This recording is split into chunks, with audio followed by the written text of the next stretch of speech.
get rid of that turbulence so that our intent is in alignment with the impact, right? Which is, so why conversations matter. So again, talking about this, it's been a theme through the whole morning of this conference, but I want to talk about why they matter, right? We know they matter, but in 0.7 seconds, impressions are made, right? And that's just facts, right? 0.7 seconds, your trust is lost. And by trust, I mean not only in the person or people that you're speaking to, in yourself as well. Let me go a little deeper. So when you think about you may be speaking to a group, right? And let's say you're not fully trusting yourself.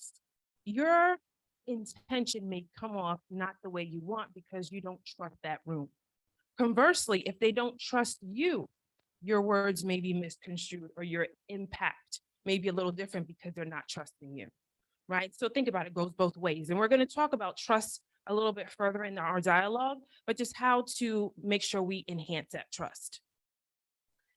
And that goes right back to trust, right? In 0.7 seconds, our voice may be lost. We may be afraid to speak up because we may not fit in, or we may feel like we may not fit in. So it's that perception. It may not be truth, but remember, our perceptions are our truth, right? And 0.1 second, judgments are made, right? So you already may have in your mind, I don't really like this, or I do like this, right? Or I could just say, I was just speaking to Jamila before we started the session, and I said, I've never been to your church, so I'm happy to be here, but I said, this is a warm feeling. I felt that when I walked through the doors, right? So it didn't take time for me to come up with that impression, right? Just for a quick example. And in 1 second, your conclusion is made. So let's take it into the workplace, right?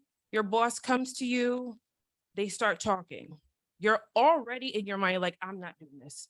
My conclusion is made. I'm not with this initiative. I'm good, right? It does not take that long. And then there should be one more, right? In 10 seconds, your decision is made, right? Already know. You don't even have to complete your thought. You kind of check out of that conversation, right? And we want to make sure people are checked in to our conversation so they can hear our true message and our true intent, right? And then in 0.6 to 18 seconds, your listening goes inward. We stop listening, right? And that happens all the time. How many times it turns into what Charlie Brown's teacher, wah, wah, wah, you hear nothing else, right? You're done, right? And we don't want that. So in today's exploration, we're going to talk about what is conversational intelligence. We are then going to talk about the 3 levels of conversation. I think it should be the conversational dashboard, the trust model, which I referred to, as well as the conversation essentials, our conversational blind, which is very important. And I want you guys to really focus in on that because we have blind spots all the time, right? And there's just certain things that we do on a daily basis that you may think is fine, or you may not even know about, but maybe coming off in a certain way. And it's important to realize that. And then lastly, we're going to go into an open discussion and then close. So I'm going to turn it over to Jamila to talk about a little bit more in depth about conversational intelligence and the importance of it. Thank you so much. All right, so talking about conversational intelligence, right? It's really important because it's the way we learn. Just by interacting with people, having discussions, you're learning. Being in this room, we're learning, right? It's the way we grow because the knowledge impacts your growth, your ability to grow or not grow. It's the way we connect to each other, right? And it's also the way we help to navigate other people, trying to understand where you are, where I'm at, and where we're both coming from. None of us seated in this room are mind readers. So it's not possible for me to know exactly what you mean just by looking at you, right? So conversations are truly integral to maintaining and navigating relationships. It gives us the ability to discern the types of conversations that are suited for different situations. So like Natalie said earlier, not every conversation is appropriate for every situation. So actually knowing how what approach to use is also part of CIQ, right? Understanding truly when I should be showing up a certain type of way. It gives us the power to influence our neurochemistry. And we're going to speak a little bit more about our neurochemistry and about the way our brain is wired, right? Because just by the nature of the way our brain is wired, that impacts what you hear and how you respond to it.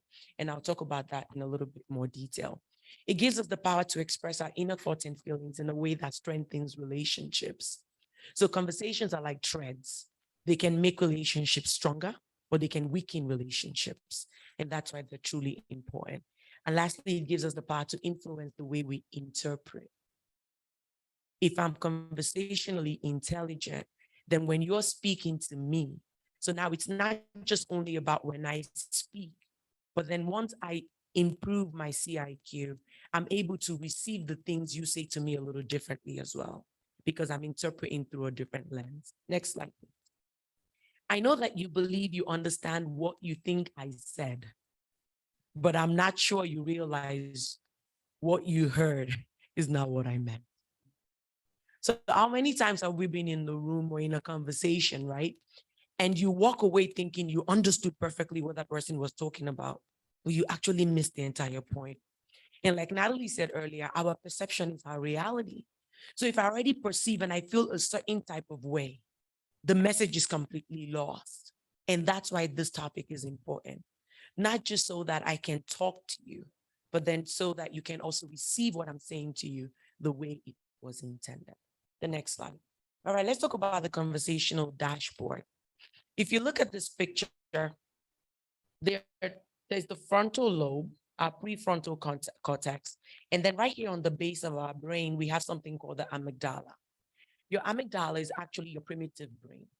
That's where your flight, fight response comes up.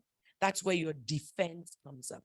So for every time you receive a word, your body goes through some biochemistries and neurochemistries, and different types of hormones are released, neurotransmitters are released, and it impacts what you hear and how you hear it. We talked earlier in the conversation briefly when we're talking about the different generations about the fact that there's some trigger words. If I use a trigger word, I'm appealing to your amygdala.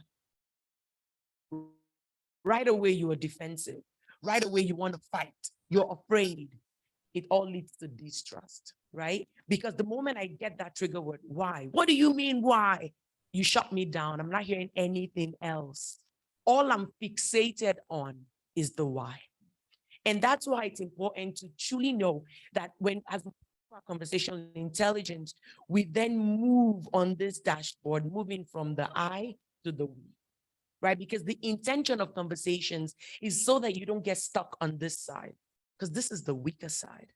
Instead, I want to appeal to your executive brain, your prefrontal cortex, so that when you hear me, you're truly interpreting my words the way they were intended.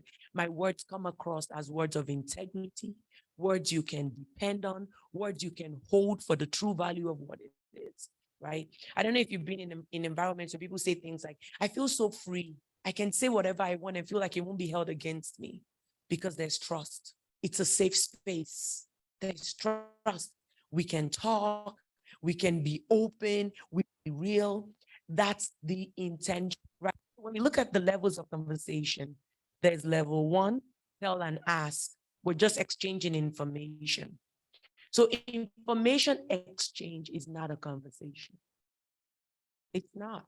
A conversation is truly decoding the meaning behind the words so that it has the real impact intended. And then as you move from low trust and you move to a place of conditional trust, which is the place of let's wait and see. Let's see if she's for real, if he's being genuine, if this is really what it's intended to be, right? At that point, we're starting to advocate and inquire. But that's not even where we want to be. We want to be at a place where we're able to co-create together, where we're sharing together, we're discovering together. Level 3 is the highest level. And every human being is built for levels. Many a time makes a very transparent, trusting relationship and connections that we all look for. The next slide, please. So 3 levels is sharing information. What time is it? It's 1 p.m. That's transactional, right? Is it raining outside? Yes, it's raining. All right, thank you. And then we're good. Learn others know. Again, earlier I asked you what time it is, right? And you tell me what time it is. But it's not really impacting me in any way. It's just giving me information. The second level of conversation is positional. And that's the place where you're advocating and you're inquiring. Okay, now that's the place of wait and see, right? Let me see if I can trust you, is the conditional trust, right? In this space, I'm still trying to defend what I know. So I'm having the conversation with you, but it's about you seeing my point. It's about winning you over, right? So that you can know that I'm right and you're wrong. How many times are you having an argument with someone and you're quiet, but you're not really listening. You're just waiting to talk because it's like, hurry up and finish. So that I don't show up like I'm not ethical. I don't have respect. I'm just going to zip my lips, but I'm really not hearing you. Like Natalie said, it's a wah, wah, wah, wah, wah. And then the moment you're done, I unleash with trying to get you on my side, right? Because all I want to do is influence you to think what I think and believe what I believe. But the highest level of conversation is transformational. We share information from a genuine place. We discover together. What does this really mean to you? What does it really mean to me? And even though our meanings may be different, how can we find some type of middle ground so we can start to co-create our reality together? Because what I'm trying to say may be new to you, right? And what you're trying to say may be new to me. It may be foreign, but it doesn't make it impossible. We can still find ways to advance and create something new that then becomes our mutual reality. Next slide. So the conversational dashboard, and there are different types of places that we can be when we're having conversations. And the first one is the resistor, right? The resistor is, I'm not feeling in alignment with what you're saying right now. So I'm already resisting you. Whatever it is you're saying, I'm already in a place of resistance. My inner reality is I want to influence you to get to my point of view. In my mind, at that moment, the best outcome is for you to just follow me. That's the best outcome. Okay, I said, I think you should be doing the dishes at 6 a.m. every day, even though you think it's unrealistic. All I want from you is just say, yes, I'll do the dishes at 6 a.m. Anything contrary to that, to me, is not a winning point, right? So I'm still in the resistor phase. And then the next phase is skeptic. I'm out of alignment. I raise a doubt about everything. Everything you say to me, I'm double guessing it. I'm questioning it. Because why? Trust is lacking. I don't trust you. So for everything you say, in my mind, like when I was going through and I was preparing for this, I saw a phrase in the book that I was reading that actually really caught my attention. It said that our minds are movie creating minds. What does that mean? When you say something to me and I don't quite agree, my mind feels in the like creating my reality.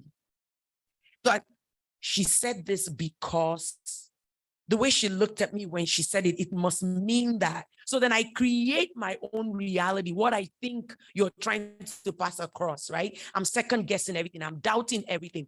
And the beauty about the human brain is the brain is so intelligent that when I get to that place of defense mode, my brain starts to remind me of other conversations, other situations that has also felt the same way and infuses those feelings into what I'm experiencing right now. So then I shut down because I don't want to go back to that place where I feel taken for granted, where I feel disrespected, where I feel unheard, and I completely shut down. Wait and see.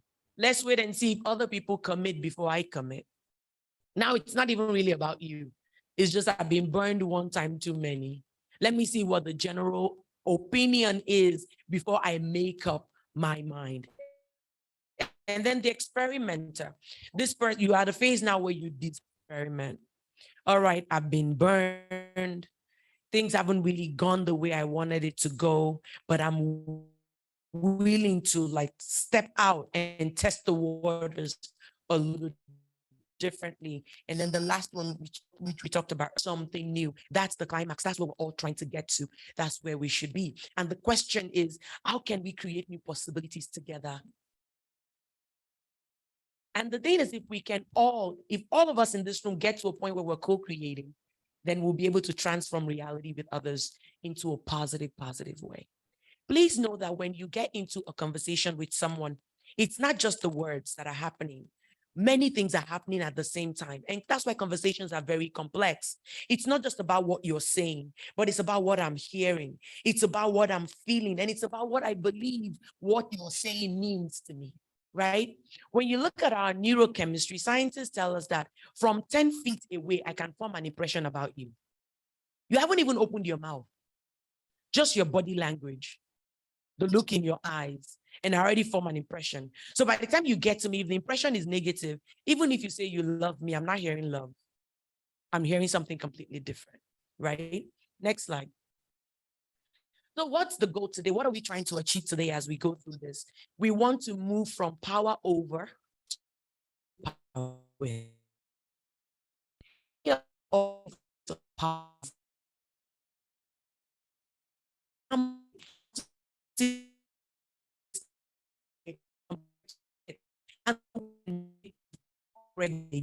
Down-regulating certain behaviors, right? We upregulate things that should be upregulated because, again, your brain is like this.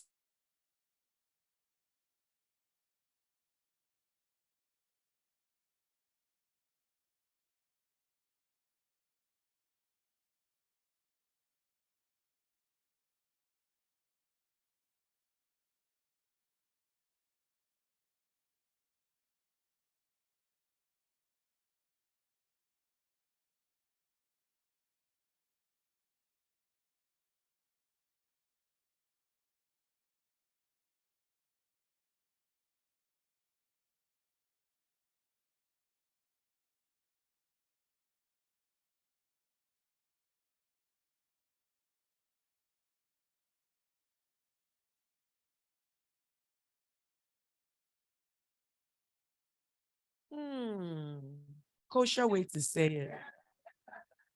We all, at some point in our lives, feel a need to be right. I just want to be right. If I feel heard, then I must be saying something that is right. Right? So it also boils down to this need of wanting to be right. And this group thinking, you don't have your own opinion. You move on the opinion of others. Your mind is easily persuaded by what others have to say and what others tell you and the way other people show up. And then we want to upregulate, reinforce behaviors that inspire transparency. Let's be open. Let's talk about it the way it is without taking offense, without being on the defense. Let's just be open and let's be real. Forming connections, understanding, a shared vision, truth, and empathy. And empathy is just putting yourself in other people's shoes. Next slide. So 7 behaviors we're trying to shift, right? We want to downregulate exclusion. So this old thing of I go into conversations and I'm trying to exclude other people and now it's all about me. I'm the center of attention. When you're having conversations and it's all about I, there's a problem, right? I think, I want, I need. You've excluded the other person. Judgmental. Oh, we're not judgmental people, we're Christians. But the truth is, many a time before a conversation even begins, you've already judged the conclusion. So it doesn't matter what I say. Your mind is already made up. She's such a liar. Don't listen to her. Even when I'm telling the truth, you won't be able to hear it as truth because you've already formed your opinion. She's so lazy. Don't let her play you. So it doesn't matter, even when the person has a genuine excuse, all you hear is laziness, and you judge the person. We limit, right? We limit how much we share. We limit how open we're willing to be. That's when we put up safeguards. I can't let you come past a certain point. I've been hurt before. Once beaten, twice shy. So now I need to sharp up and not let you take me for a fool. And I limit how much access I give you. And if you limit access, you can't build trust. I withhold information. Something I should tell you to help you and empower you and encourage you, I hold back because, again, there's no trust in the relationship, right? I come to you from a place of no. It's all about what I know. Again, trying to influence you to follow me and believe what I believe. I'm dictating to you, you must do. Let's be real. Nobody must do anything. Even God gives us the free will to choose, right? And then you want to down-regulate criticizing other people. Because you don't do something doesn't mean it's wrong.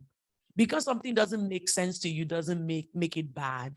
And even if you thought it was bad, give your feedback in a way that is loving, in a way that is constructive, as compared to sitting in the place of judgment and busy criticizing others. And then behaviors that we want to upregulate, you want to do more of, you want to reinforce, so you can have healthier conversations and ultimately healthier relationships, is you want to include. So you want to move inclusion to inclusion.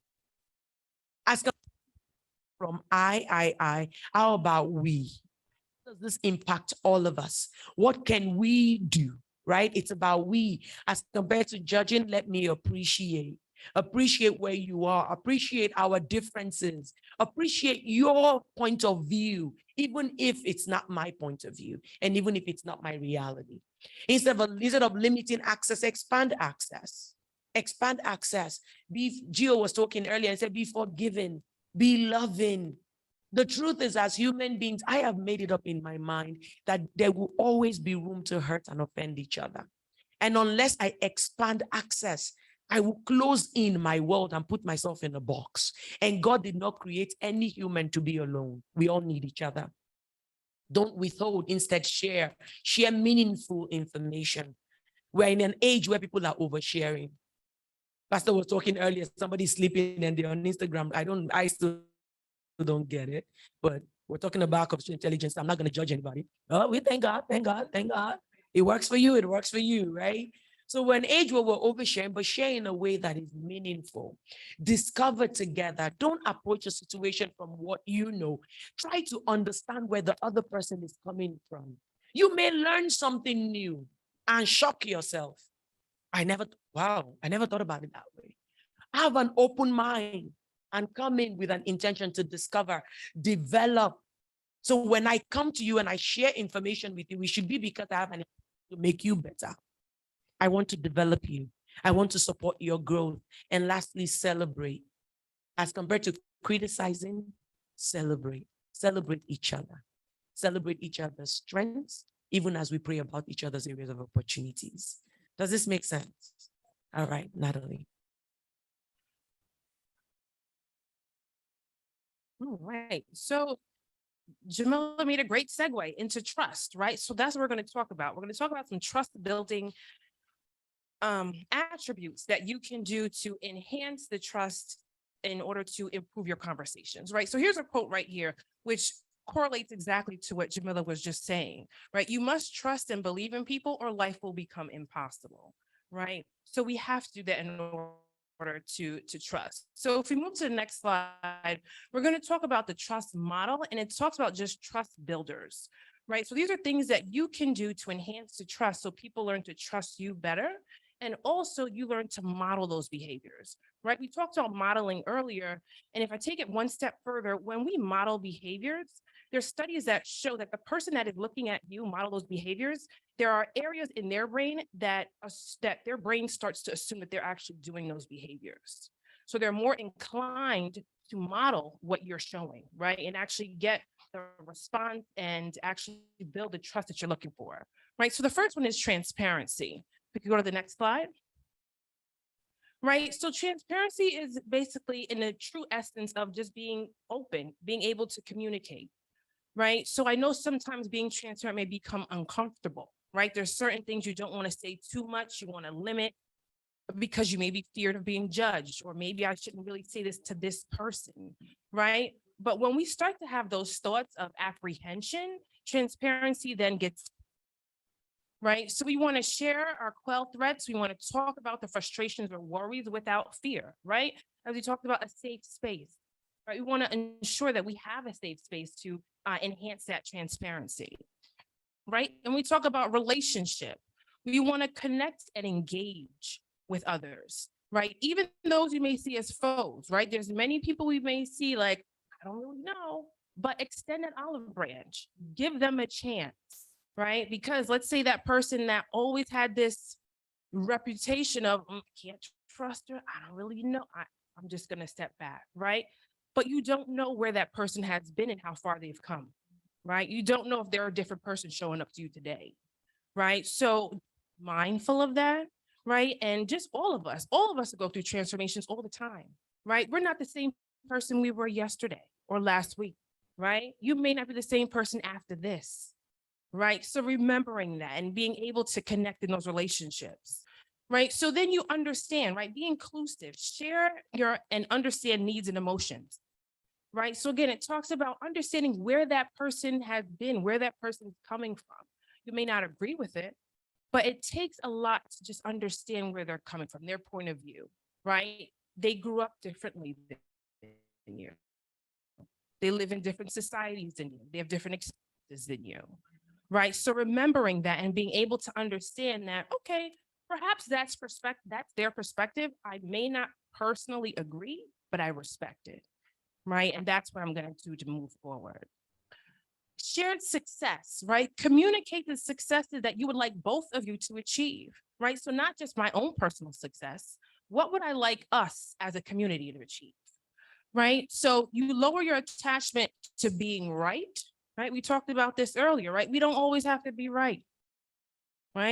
But we want to shift the conversation to discovery, right? So focus on what success looks like to others and let's create a joint success. What will success look like to both of us, right? And I feel like that's particularly important in the workplace, in your relationships, because again, your idea may not exactly align with another person's idea, right? But how can we collaborate? And how can we come to that middle point where it's like, this feels okay to me and it also okay to you, right? And we can for it. So trust is now being built with that intention, right? Testing assumptions and telling the truth, right? Focus on closing the gap between what you expect and what you get from others, right? And I want to just pause there and just say a lot of times we think people should be doing a certain thing, right? Why don't they just do this? It's just right in your mind, right? But a lot of times to them, that's not that,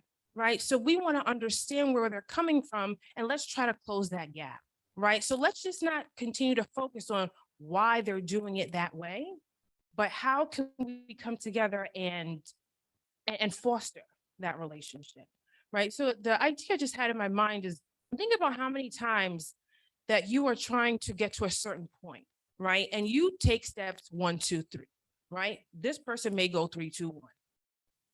Okay, it may happen all the time, right? Okay. Yes, it happens. But the important thing is we're getting to that same endpoint, right? So you want to take the local road, you may want to take the highway.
questions, for the places where you do not truly have answers, right?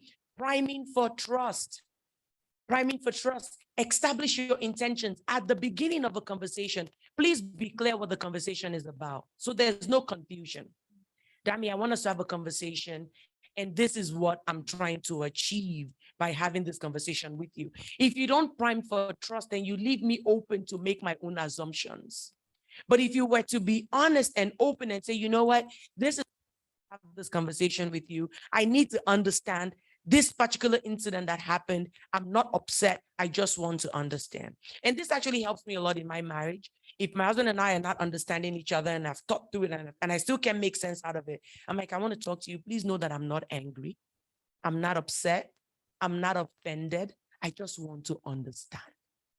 So can we please dialogue to understand? And it completely changes the tone of the conversation. Sustaining conversational agility. Be agile. You don't have to be fixated. Be open and willing to make changes as you go along. Right? We talked about reframing when we were downstairs. If I use a particular word, and even though it's my favorite word, if it's a trigger word for you, then I should be flexible enough to be able to change it. Meet you at give you words that would better position you to be able to hear me, as compared to you already guarding me off. And then double clicking, right? Double clicking is sorry, slide. Double clicking is basically getting curious, trying to truly understand what it is that you're trying to say to me, right? Again, I don't get it. So let me reframe. Let me rephrase. Let me ask the question in a different way. Let me re-establish the reason why we're having this conversation. Because sometimes, even though you prime for trust and at the beginning, we establish what we're hoping to achieve through this talk, things can still go left. So when I realize that things are going left and I need to double click, almost like let's all right, okay. Remember, this is why let's re-establish our original intention and our original agenda. 5 conversational blind spots. I love this one. Assumption that other people see what you see. They feel what you feel. They think what you think. Somebody said to me, I think it was 2 Sundays ago, apparently I was talking to somebody in the sanctuary for a period of time. And then when the person left, somebody said to me, oh, the person you were talking to, does the person sing? I'm like, who was I talking to? Oh, the person was wearing all through. I'm like, I didn't even notice what the person was wearing. So like, I don't even know who we're talking about here. So sometimes we assume that people see what we see. They feel what we feel, but it's not really true. So if you're not truly expressing yourself, you walk away upset because you expect me to know better, not realizing that I actually don't know better, right? Failure to realize trust, distrust, and fear changes how we interpret reality.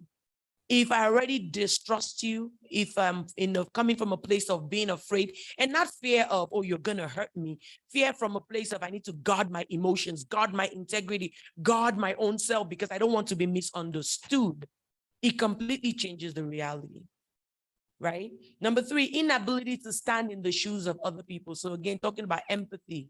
We as humans, I don't know, the way God wired us, is just natural for us to always think of things from our perspective.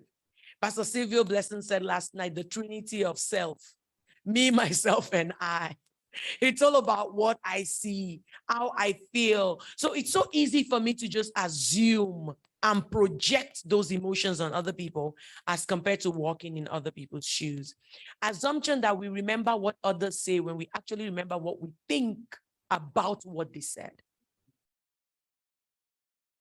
I remember clearly what you said. I didn't say all that. I remember one time, like Martin and I, we had an argument and it was so bad.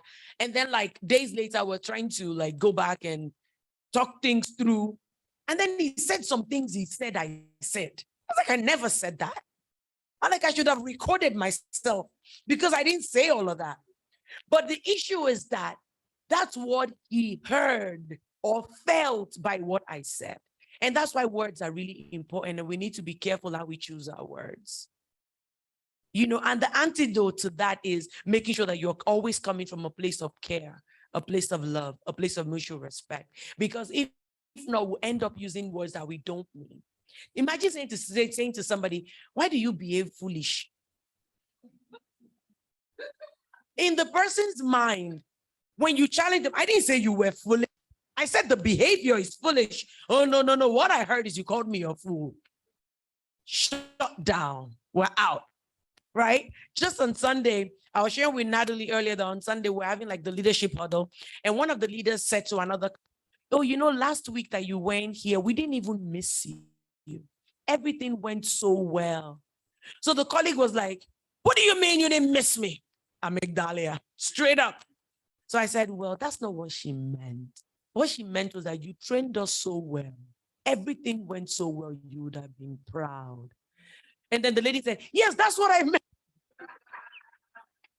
And then the other one was like, oh, well, that's much better. Oh, okay, all right, now I get it. You see how the using words can completely change the meaning of what you're trying to pass across. So we need to be very selective with our words, right? Because it's very, very important.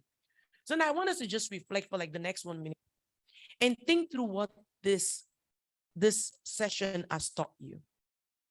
What did you learn? What would you do different? What would you do better? What would you stop doing? What are you going to down-regulate? And what are you going to up-regulate? Because we're all in different spaces and in different places at the moment.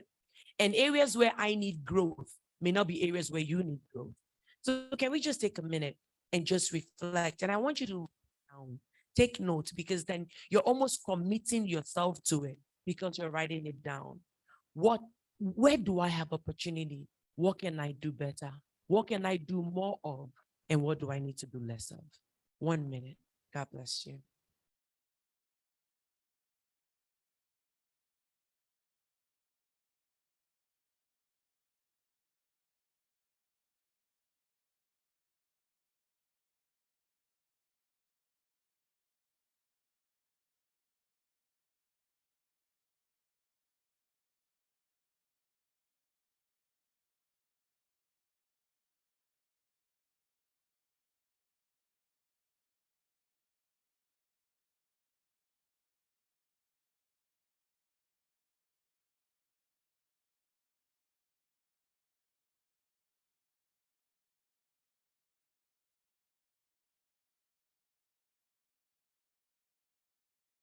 Wow, wow, wow. That was simply impressive. Can I please ask Dr. Natalie Callis and Dr. Siju to take a seat up there? So that was a great conversation, and so many things were for me and my close interpersonal relationship conversations go. And I imagine that even though we've had a chance to reflect, we may have a question or two. So for this session, we have time for like 2 questions. And if you're interested in sticking around for a discussion, we're going to repeat this session right after that. All right, so any questions? Yes, I'm Raji.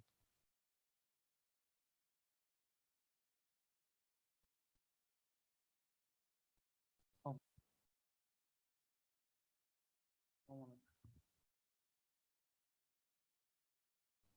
So referring back to that turbulence diagram that you used there, like in a conversation, there's that turbulence showing.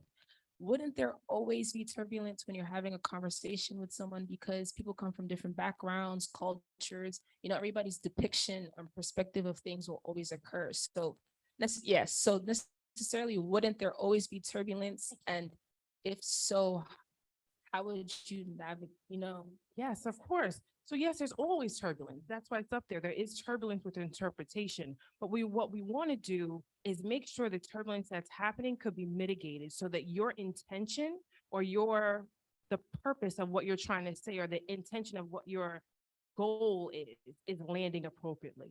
Right? Because what I'm saying is we don't want that turbulence to go awry and then it lands inappropriately. It just lands completely wrong. Just as Jamila was referring to with her husband, that's not what I said, but that's what he's heard.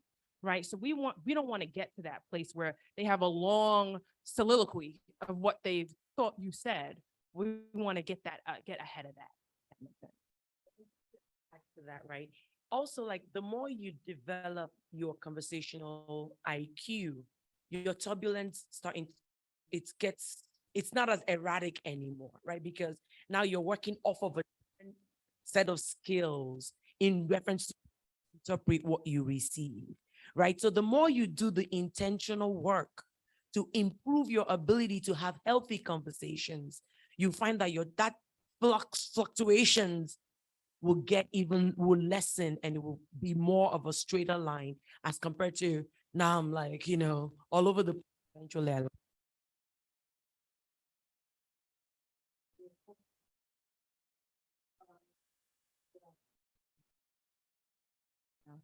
So, what are the tips of being more aware of your conversational blind spots? And that's one. And then the second part of the question is, I read a book that it's good to understand someone first, then be understood.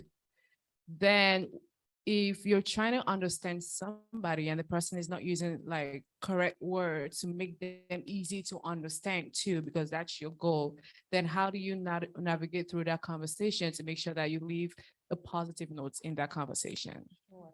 So I'll leave the blind spots for Jamila. I'll answer your second question. So in order to understand the person better, you have to ask questions, right? So you're hearing them, but it's just not coming across appropriately. So you want to just ask, right? So simply say like, if I'm hearing you, and restate the question, restate what they said, right? And have them respond to you, because then at some point you will start to understand, it will come to a common ground, right? So reframing and restating is one genuine tip that really, really works when you're trying to get to the crux of what two people are trying to say. And then in reference to blind spots, right? It starts with your ability to introspect and truly know what your blind spots are. And if I know what my blind spots are and I own them and I'm committed to shifting them, right? And down regulating whatever that is and up regulating, then I'm more conscious when I get into conversations because I already know what my areas of opportunities are. It's almost like with bias. If you're aware of your biases, when you get into those interactions, you already know that I already have a shortcoming because this is how I perceive blah, blah, blah, blah, blah. And then it just helps me to become more generous or to become more intentional about not allowing my blind spots to take over. Will blind spots forever go away? No, but you can learn, you can master how to quickly, okay, I see myself going there. Exactly, awareness, let me bring myself back, all right? Thank you guys so much. This has been amazing. Thank you. Great questions. Thank you for so your much. Thank you so much, Dr. Cal. interactions. So Thank much. you. If you'd like to stay in run of this session, you're welcome to say. Otherwise, you can go into breakout for my home and ministry in the main auditorium, as well as the finances that's happening in junior church. If you take the stairs downstairs, someone will direct you to the right session. Thank you so much Thank for you joining so us today. much.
today, but we're going to go a little bit deeper into conversational intelligence. Can we go to the next slide, please? So there is a book called Conversational Intelligence. It's by Judith Glasser, who's a trailblazer in conversational intelligence and the work around it. So we're going to talk about conversational intelligence, but what I want to just underscore is we always heard the traditional term, it's not what you say, it's how you say it, right? So that's really what we're going to be focusing around, just for lack of better terms, because a lot of times we have the intent or the good purpose to get our message across, but it does not always land the way we expected, right? So why conversational intelligence? So again, we have conversations all the time. And I want to clarify, with a conversation, I don't mean a lengthy hour-long, 30 minutes. It could be just in passing. A simple, hey, how are you doing today? Or, hey, that was a great job, right? That could be considered a conversation that could potentially be misheard, misconstrued, or can cause some type of friction between people, right? So conversational intelligence, about this, is to get to the next level of greatness. It depends on the quality of our culture, which depends on the quality of our relationships, which depends on the quality of our conversations. Everything happens through a conversation. Next slide, please. So here's the conversation trajectory, right? So I just want to give you a visual depiction of usually what happens during a conversation. We have an intention, right? So you have an intent. I want to communicate this to a particular person or group, right? And then we get to the impact, right? So that's really how it lands, what the person hears, what the receiver is getting from you, right? But then as you see there in the red box, there could be turbulence, right, with that interpretation, right? Just think about when you're on an airplane, turbulence, right? It's a little bit movement, it's not comfortable, right? What we want to do is mitigate the turbulence that comes with the interpretation, right? And by that, those are the key tools that we're going to talk about in conversational intelligence, how to mitigate that turbulence. How do we make it land the way we intended, which is so important. Next slide. So why conversations matter, right? In 0.07 seconds, impressions are made, right? When you are interacting with someone, it takes that short length of time for you to get an impression, and also conversely for the other person to get an impression, or other group, right? When I say person, I'm even talking plural as well, right? It takes 0.7 seconds for trust to be lost, right? Trust is so important when we have conversations, when we think about how we're being perceived and how others are receiving us. Also, 7 seconds, our voice may be lost. You may be afraid to speak up, or we don't feel like we fit in, right? So think about how many times you may not feel like you're in a trusting room or environment, right? I'm just going to flip that, because a lot of times we talk about, people trust us, but do we trust them? Do we trust the room? Do we trust what's happening? And a lot of times our voice may be lost because it may not feel comfortable for us, right? In 0.010 seconds, right? Judgments are made, right? We already have a thought about that interaction, either positive or negative, right? Judgments are already made, and it takes that short length of time, right? Your conclusion, right? In 1 second, you already made the conclusion, right? So you're having a conversation, it may be going well, it may not, but you already came to that conclusion in your mind. If you're going to go along with this particular thought that's being conveyed to you, or maybe if you're not, right? But what's most important I want to highlight here is, in seconds, we make those conscious or even subconscious decisions in our brain of what we're going to do with that conversation, right? And in 10 seconds, decisions are made, and 0.6 to 18 seconds, listening goes inward. We may stop listening, right? So I want to highlight that one just very quickly, because that's a lot of times, it's something that you may not necessarily want to hear, or if it's not being conveyed appropriately, you shut down. Think about how many times somebody may be saying something to you and use a trigger word. Jamil's going to talk a little bit more about trigger words, but a word that for you is a problem. You stop listening, right? All you hear is, let's think about, go back to Charlie Brown, right? The teacher, womp, womp, womp, womp, womp. You hear nothing else. You completely shut down. There's no more conversation.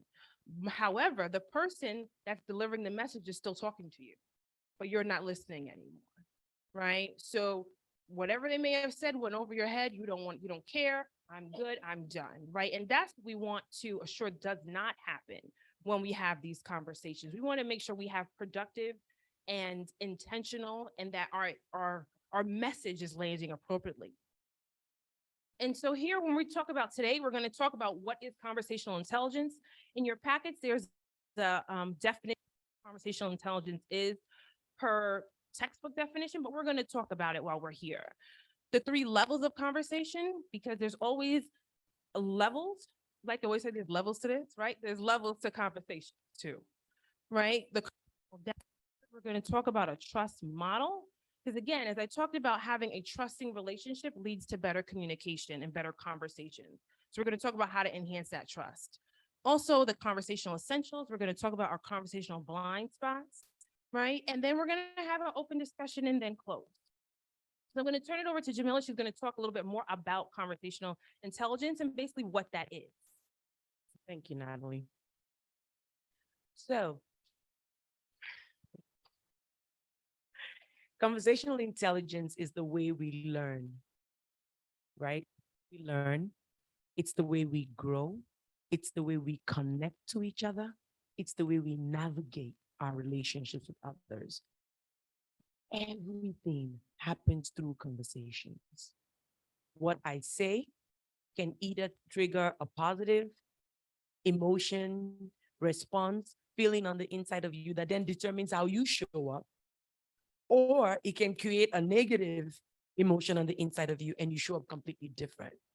So as we improve and we do the work to make our conversational IQ better, we'll find that our relationships with other people will start to get better.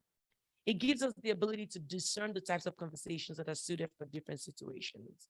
Every situation does not require the same type of conversation. If someone is already upset and I also show up upset, we're not going to get anywhere. It would just be 2 people yelling at each other constantly, nothing is happening, right? But when I develop my CIQ, then I know how to show up appropriately. It gives us the power to influence our neurochemistry. So we're all biochemical and neurochemical beings. Our brain does what it does fantastically well because it has the ability to release hormones and release neurotransmitters that impact the different of our lives, including our emotions, including code what we receive, right? And we're going to talk about that in more detail. It gives us the power to express our inner feelings in ways that strengthen relationships. We all have thoughts, we have feelings, we have impressions, but when you develop your CIQ, it helps you to pass it across in a way that actually strengthens your relationships as compared to making it weaker. Judith Glasser, that Natalie was talking about earlier, said that conversations are like threads. Strengthen your relationships or they make them weaker. They're very important. It gives us the power to influence the way we interpret reality. Our is our reality. But if I to manage how I perceive people and how I perceive receiving, then I help to better manage my reality. I love this quote. I know what you believe you understand. I know that you believe you understand what you think I said, but I'm not sure you realize that what you heard is not what I meant. I know you believe you understand what I said, but I'm not sure that you actually realize that what you think I meant is actually not what I meant. How many times have we been in conversations and you meant to say one thing and the other person receives it completely different? And then you're even confused because now you're like, well, what did I say? Like, why are we having this kind of reaction? What did I really say? I didn't say anything. All I said was sit down. And what the person heard was shut up because you have nothing good to have to say in this moment. And they respond to you completely differently. Conversational dashboard. So I talked about neurochemistry and biochemistry. If you look at this picture of the brain, right, you have your frontal lobe that houses your prefrontal cortex. That's your executive brain. That's the part that interprets things in a positive way. That's your good. And then you also have right here in your in the posterior brain or the back of your brain, something called the amygdala. And that's your, my mic is going in and out. What the part focuses on is basically your fight and flight, your defensive mode, your fear, distrust. So like, I'm not going to let anybody take me for granted and take me for a fool. What kicks in? Your amygdala. You're going to shut defense mode. Now there's a need to protect myself. There's a need to protect myself, right? So I kind of like shut down. So because I'm in this place where I'm trying to be protective, without realizing it, I become a resistor and a skeptic. And we'll talk about that in more detail. But being a resistor and a skeptic actually yields itself to low trust or distrust. So I'm not trusting you right now. And if I'm not trusting you, guess what? Even if you have the best intentions, I'm not hearing it because I'm in this place, in this zone. As we create that shift from distrust to trust, from I to we, you get to a place where you're like, okay, conditional trust. Let's wait and see what this is really about. Let's see if she's really being genuine. Let's see if she's really being honest. It's not the ideal place to be, but it's better than being here. But eventually what we want to get to is a place where we're sharing and discovering and we're co-creating together. That's like the level 3 of the dashboard. Every single human being is built for level 3 conversations. But many a time our environment gets in the way. And as compared to us rising to the highest level of conversation, we find that because we're in environments, like Natalie said, we're not sure who's in the room. I don't feel like this is a safe place. I'm not sure if I can be myself here. Then you start to function at a lower level of conversation than you're actually designed for. Next slide. 3 levels of conversation. Transactional, ask and tell. What time is it? Oh, it's 1 p.m. All right, thank you. I'm just exchanging information. I want to know what you know. That's all it's about, right? Or I want to then confirm to you what I know. It's raining outside, right? Oh yeah, it's raining outside. All right, thank you. It's transactional. It's not true, meaningful conversation. We're just exchanging information. Number 2, positional. That's the part where I'm trying to defend what I know. So now I'm not only just trying to tell you what I know, but I want to make sure that I influence you to believe what I know. Because I think it, because it's my reality, it must become your reality too. And if I relate with you from that standpoint, then I'm not learning anything from you. I'm not open to new information. But if I get to transformational conversation, then we're basically sharing and discovering, we're exploring together. We're coming to a place where we're creating our own reality. We're creating a mutual understanding of what we think this is all about. It's the place where I'm actually asking questions to better understand what I don't know, as compared to making assumptions around what I don't know. How many times do we actually make assumptions around what we don't know? The brain has this ability to create movies. And what that means is that it actually helps to fill in the blanks. If you said something to me, all the other gray areas, my brain will give me a meaning to the gray areas and tell me what you were thinking or what you were trying to pass across, whether or not that was your reality. But then the moment I receive that, then I start to believe it. And then the brain takes it a step further. It goes to that place, right? And then digs up every other conversation you've had in the past that triggered the same type of emotion. And then takes all of that emotion and infuses it into the now. So now, unbeknown to me, I'm responding to this particular conversation based on experiences of the past that were not quite pleasant. So even if this person is showing up differently, I'm not hearing it. Because 10 years ago, blah, blah happened. And I'm interpreting today based on what happened 10 years ago. Next slide. When we look at this dashboard, we talked about the different parts that we can be, right? You can be a resistor. That's like the lowest. And at that point, you're not feeling in alignment with what the person is saying. You just want to resist it. You're basically just waiting for them to just say what they got to say so you can then move on. That's the part where doing an argument. Keep quiet, not because you're hearing the other person, so that you can have a comeback. In fact, many times during an argument, when the other person is talking, you're not even hearing them, you're just planning your response. So did he just say, ha, ha, ha, I have a good one for that one. I know exactly what to say. That's the resistor part. You're resistant to even having an alternate view. And all you want to do in that moment is to influence me to see your point of view. Because your point of view got to be right, right? The second one is being skeptic. Now you're moving out of, but you're not quite in the green yet, you're in the orange. And for this, the skeptic is, there's a doubt for everything. You second guess everything. You second guess everything I say. You second guess everything I do. I don't believe you. You're not telling the truth. Da, da, da, da, da, da, da, da, da. I was having a conversation with someone yesterday, and she was having an issue with someone else.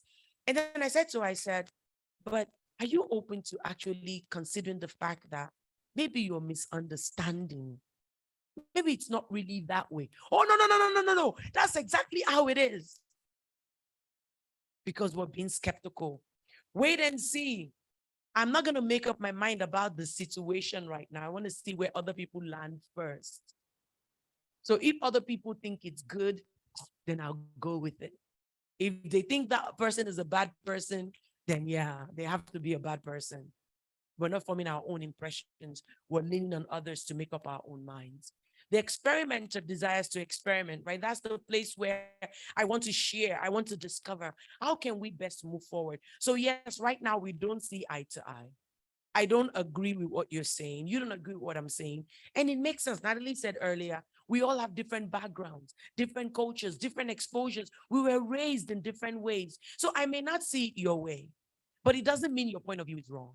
You may not see it my way. It doesn't mean my point of view is wrong, right? We now need to move to a place where we now co-create together. I don't see it that way. That's not necessarily the way I would have done it, but I will do my due diligence to understand where you're coming from. And then you do your due diligence to understand where I'm coming from, and then we can then form our reality together. Next slide. So now the essence of all of this, while we're here talking today, is because we want to move from power over to power with. Power over is domineering, imposing. Let me just do it the way I want it done. Just see it the way I want you to see it. But power with is, again, it's a partnership. Let's do this together. We want to succeed together. And the way we can make this happen is by creating some shifts in certain behaviors. 7 key behaviors. You can down-regulate. So down-regulating behaviors that would not help move the conversation and the relationship in the right direction. So I want to minimize behaviors that trigger fear, right? If there are things that I do, things that I say that puts the other person in a defense mode.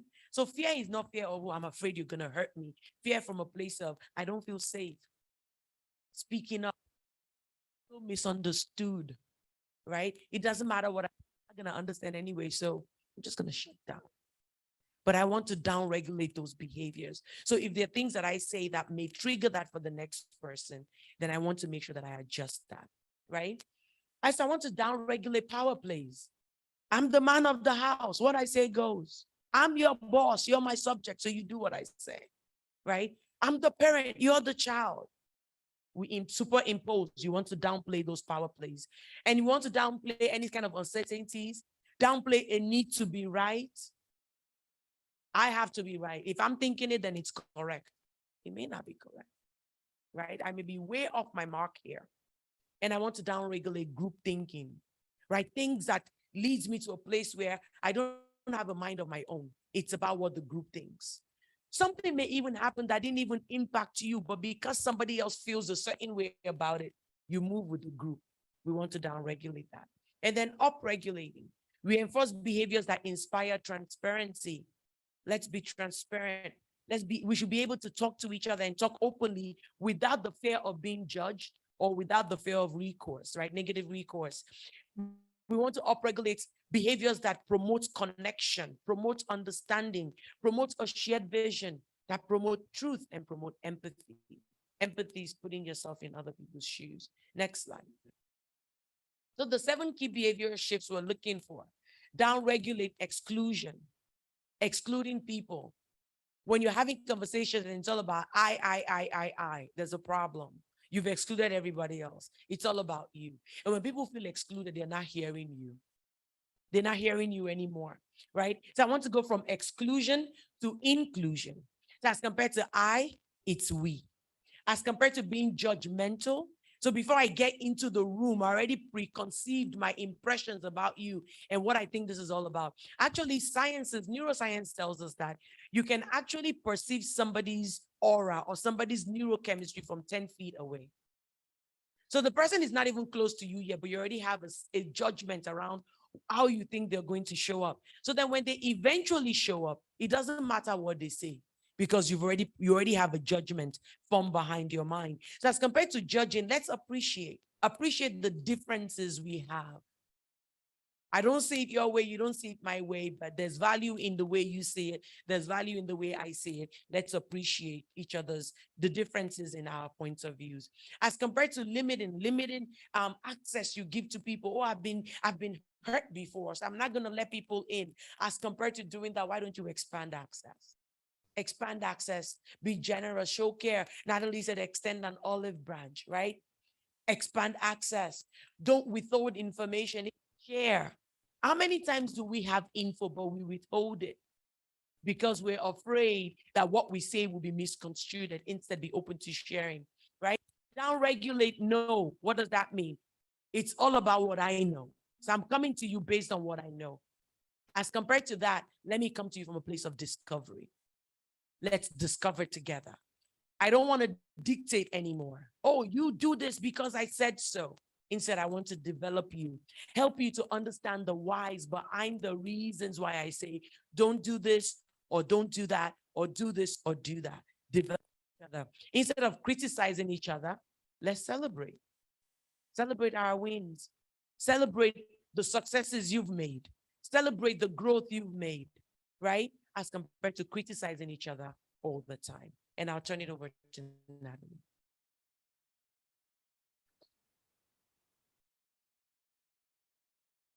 So with that, if we talk about the upregulators and downregulators, let's talk about trust, right? So I mentioned that in the beginning, that trust is a very big component of having a conversation, right? On the conversational dashboard, you saw we went from distrust to trust, right? So we're just going to walk through some trust builders or trust enhancers that will allow you and help you establish trust in your relationship. So here's a trust model. If we go to the next slide, one thing is being transparent, right? And we talk about transparency. We want to be open and we want to be able to communicate, right? We want to share and quell our threats. We want to talk about our frustrations. I know it may be hard to be transparent, right? Because a lot of times it's like you're kind of giving of yourself a little bit in transparency.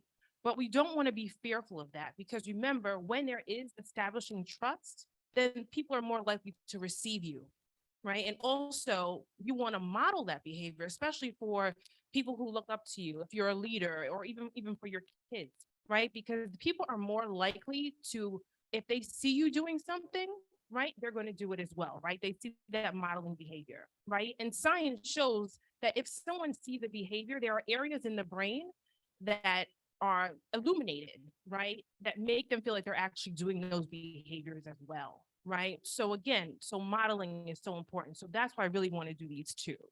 The relationship, right? Thinking about how to connect and engage, even with those you see as foes, right?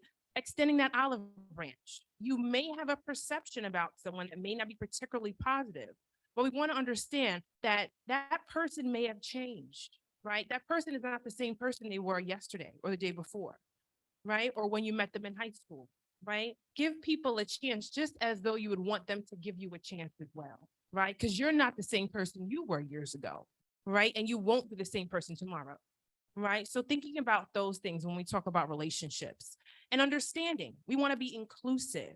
We want to share, understand needs and emotions, reframing, as Jamil was talking about, reframing, right? Those uncomfortable conversations and make them opportunities, right? Make them opportunities to understand that everyone comes from a different perspective, different background, different everything, right? And so do we, right? So we want to come to an understanding. You may not agree with it, and that's not the intent. I'm not telling you to agree with everyone, but understand that we have a perspective and so do they, right? So we want to have that mutual respect so that we can then enhance those conversations that we have. And then we have shared success, right? So communicate what success looks like to you, but also understand success may look like something else to someone else. We want to come to that middle point, right? How do we establish shared success, right? So we want to discover, right? Create strategies and tools, ask questions, right? That's so important, right? There's so many times that we move into that phase of assumption, right? Which talks about the next one, testing those assumptions. As Jamila was saying, if there's things that are gaps or gray areas, we make up stories, right? Our brain does it in an instant. We don't even know it, right? It's already, oh, I know what it is. But it's like, is that really what happened? Or was that really what was said? No, your brain took it there, right? So when you test those stories, test those assumptions, right? Just take a step back, right? And that will then enhance the trust that you're trying to build. And then I know we're short on time, so I want to move to the conversational essential. So listen, connect, right? That's the way to listen to the other, to focus on them and not the focus on you. So I come in, we're having a conversation. I truly want to listen to understand your point of view, right?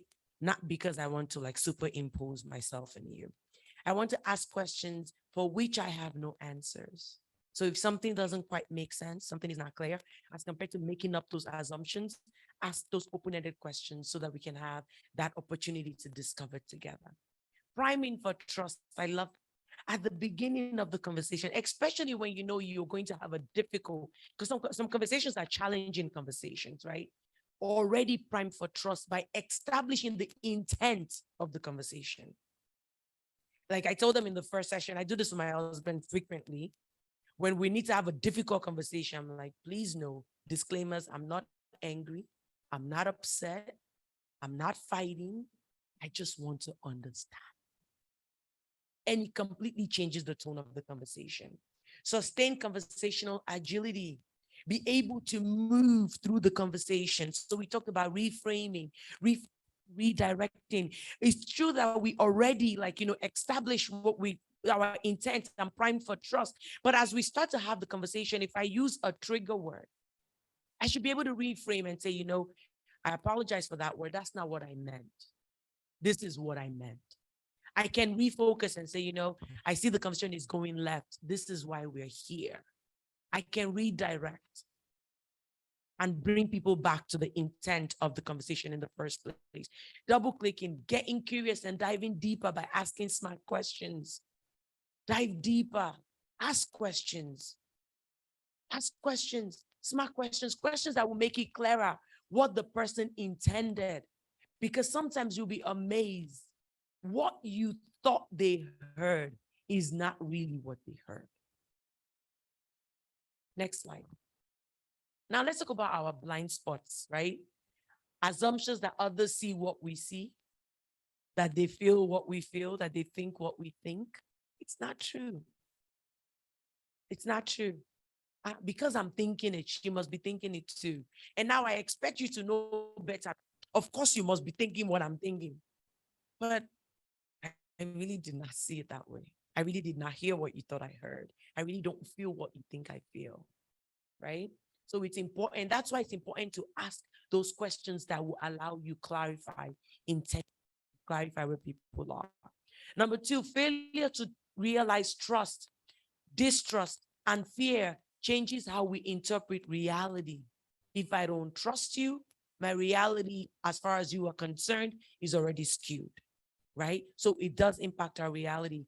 Inability to stand in the shoes of others, just truly understanding to make the other person feel. It may not be the way you feel, but that may be the way the next person feels.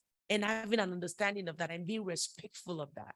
Because if you can do that, then it actually impacts and directs how you respond, right? Number four, assumption that we remember what others say when what we actually remember is what we about what the other person said. Sometimes you think you understood what the person said, you heard what they said, but no, what you remember is what you think about what they said. I can't tell you how many It's out in marriage all the time. We have an argument, we have a conversation, and then we go back after a while to like debrief to understand what happened and how we got here. And then I'm accused of saying all kinds of things I don't even remember saying. Like, when did I say that? And every time I come back is always, I should record when we're talking because I never said that. Maybe I did not use words, but the emotion of what my words triggered in my husband is what is communicating to me. So it's very important that we realize that. Number 5, assumption that meaning resides in the speaker when it actually resides in the listener. So the meaning of what I'm saying, I'm just trying to give you nice feedback to tell you that you're out nicely because I care about you. So now I have an assumption that because that's what my intention is, that must be what you receive. When what you received was you're shabby looking, you don't take care of yourself, and you better go to the shop so they can fix you. Disconnect. So my intentions were great, but that's not what you received, right? That's not what you received. And that's why we need to invest time and energy in building our conversational IQ so that what we intended is what comes across. And a good way to do it is asking the other person, what did you hear me say? What did you hear? And then they can tell you what they heard. And when they tell you what they heard, because now you're shocked because it's so far from what you intended, you now need to be conscious of the fact that you cannot go into defense mode, right? You now need to discover together. Okay, I'm sorry that's what you heard, but that's not what I meant. Let me try again until we can get to a mutual place. So lastly, I'll share with you just before we take Q&A, just on Sunday, we were having like a huddle, a leadership huddle. And one of our colleagues said to another colleague, oh, you weren't here on Sunday. We didn't even miss you. Everything went so smooth. And right away, I noticed the colleague that is receiving the message, her shoulder went up. She was about to give it to her. Like, that's not what she meant. What she meant was, you trained us so well. You would have been so proud. Everything went so smooth. And then she goes, yes, that's what I meant. And then the other one goes, oh, that's much better. Okay, good. And now we're all smiling. The conversation could have gone left, right? Because sometimes what we're thinking in our mind and what's actually coming out is not what the other person is receiving. So let's give room to clarify, ask questions, be open to be trusting, and God will help us in Jesus' name. Man, thank you so much. Any questions?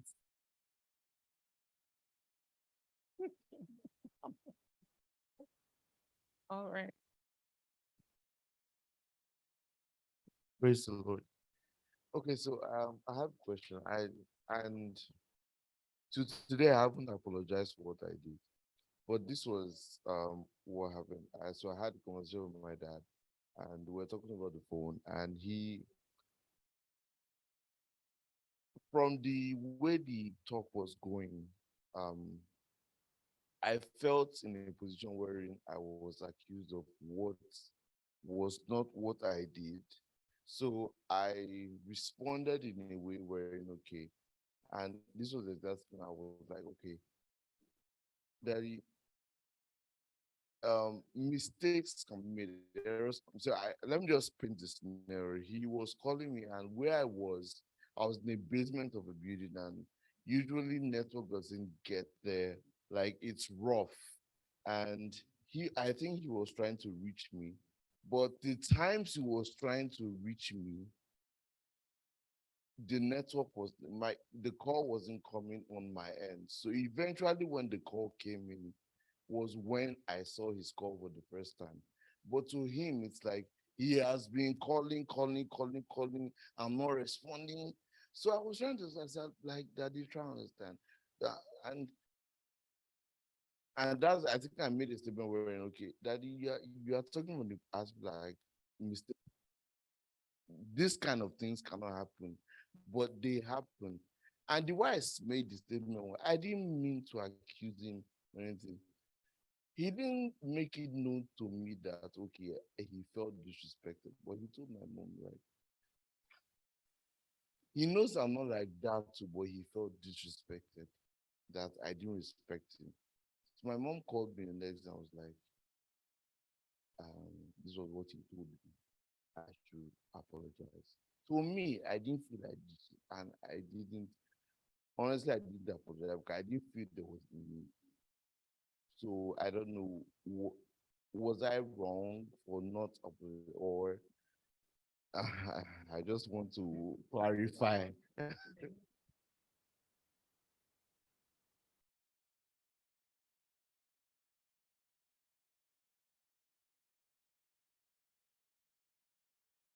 So you're not wrong, but let's reverse the roles, right? Let's say you were trying to reach someone, right? And your perception is that they're not picking up the phone. So you're starting to think, wow, they don't want to talk to me. What's the problem? You start to feel offended, right? When the person on the other end is like, I didn't have service. I didn't know you were calling, right? So sometimes we have to take that blameless apology and we're going to put ourselves in the other person's shoes, right? So, and then you may say, you know what, Dad, I'm sorry that you felt this way, but this is what happened, right? So again, so we can't really take that yeah, you have to do that sometimes. It just you just have to level that field and be like, I understand. Yes.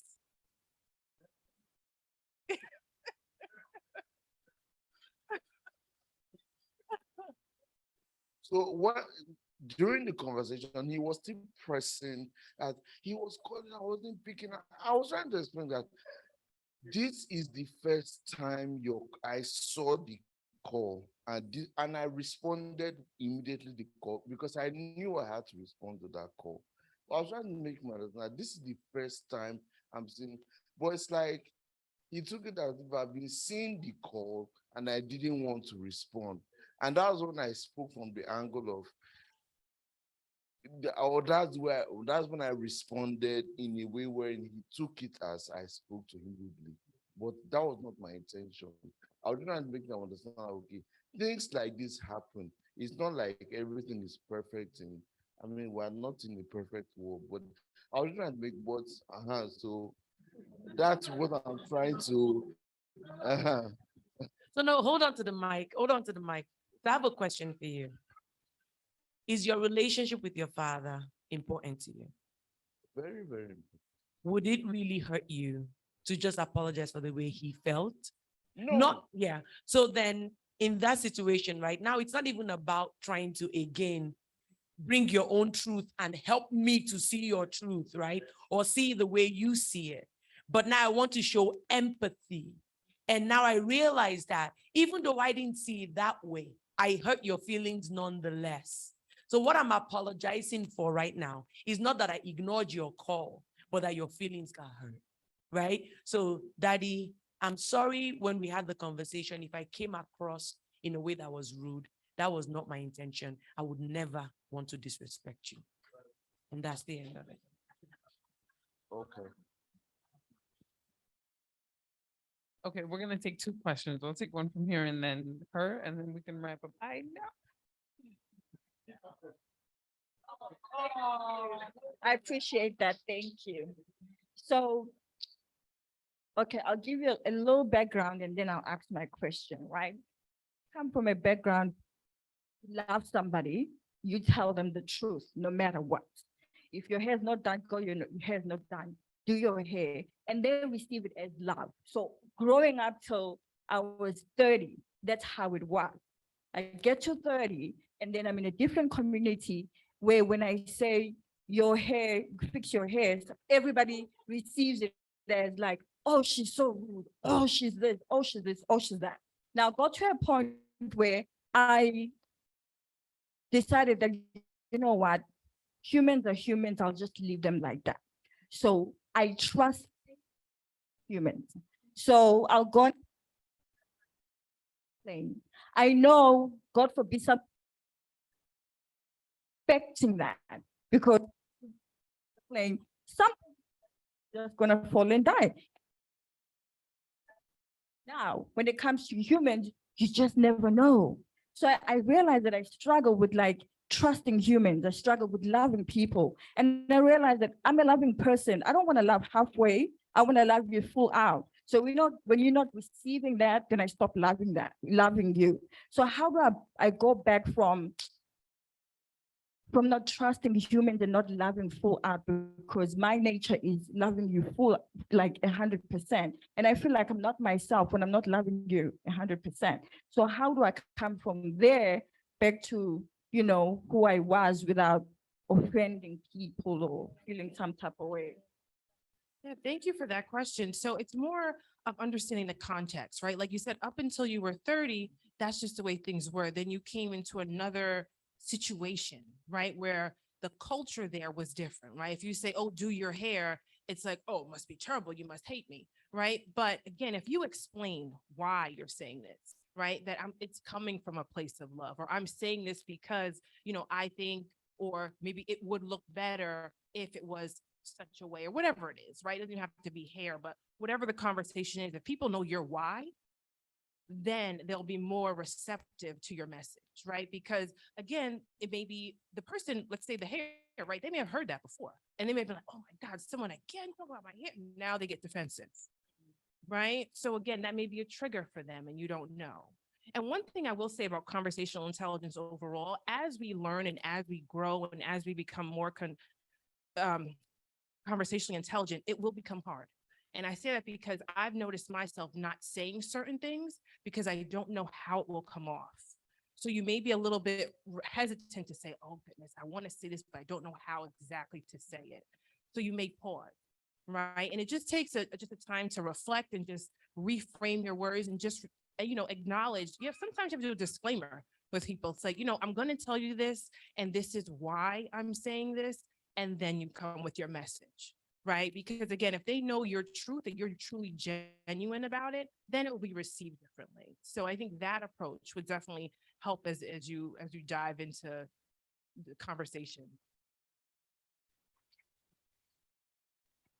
Yes, I personally, I want to thank the organizer for these things, because life is a learning process. Even at this age and a number of years, 30 years plus in marriage, what I've learned for just this short time being here. Like my son was behind it saying something. I'll call him my son because just seeing you, I know that you are my son. Yeah. We have to learn every day, because that is what the journey of life is all about. I'm asking this question because I'm still learning despite my age and despite the number of years in marriage. It comes to a situation, this is my question. You are doing something for the benefits of the family or with good intention. And then your partner or your child or your family members, they take it in a different way. What do you have to do in this situation? I'm just going to quote an example. We are all from Africa. We know those sports that we have most of the time. Some are urgent. Some are not urgent. It comes to a situation where you have an urgent call and you have to make a quick decision. So as to solve that situation, because the more it delay, it may go somewhere that the cost will be more higher than if you have to do it that time. And even right here, situations come.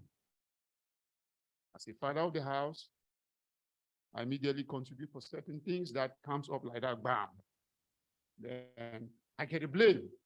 We have to talk things out first. We're supposed to discuss this first. Before you do that, you are controlling. Yeah, this is where if you don't put out things to know more, you will not know. That's why I'm saying it. The number of years that I have been, I'm still learning. So in this situation, what do I have to do, or what do we have to do? So I have thoughts. However, I'm going to give a disclaimer. I've been married for only a month. So I'm going to pass it to Camilla.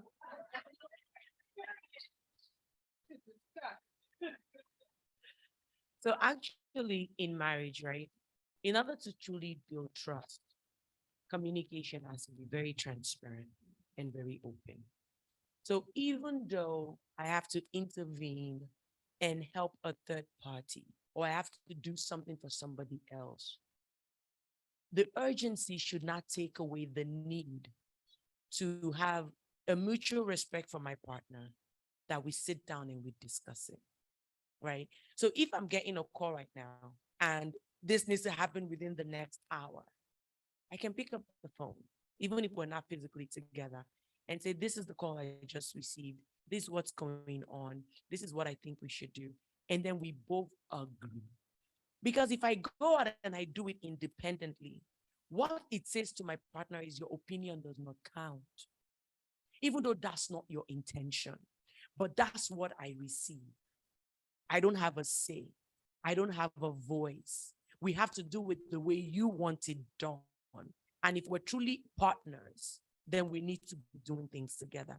So what I would admonish is, let's talk about it first. A quick phone call, a quick text, you have a minute to talk. That saves us a lot of issues later when now we're trying to clean up and I'm trying to explain, but it's not that way. And it's not this way when a simple phone call could have mitigated it. Does that make sense?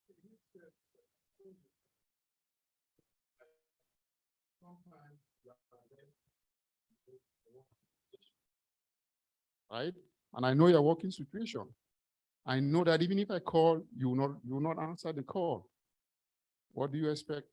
So then we both need to then pre-agree, Yeah. right? Okay. So we're trying to figure out ways to avoid the things that trigger a negative emotion in the other person. Yeah. And if this is so important to my partner, they want us to talk about it first, then we can agree and say, you know what?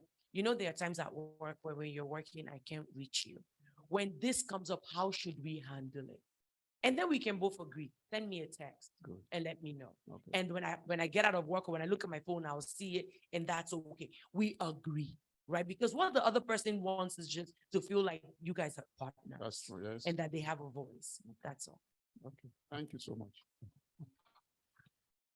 I am so sorry. It's past the time. It's 1:35, but I'm sure if you went up and talked to them one-on-one, they would talk to you.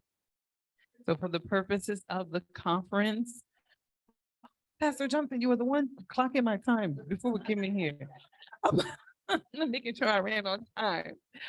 We're gonna wrap up this session now, but I'm sure Dr. Siju and Dr. Callis are still here. Thank you so much for being here for this great conversation. And I think we're all benefited from hearing this. I sat in here twice and I benefited twice. So thank you so much. And we'll see you this evening. I believe we're coming back at 6:30 p.m. for the evening session. Yes. All right. Okay. Thank you so much for being part of this morning session. And if you have an interest in media, they're having a meeting in the main auditorium for anyone who has an interest in media. Okay. Thank you. Have a great day.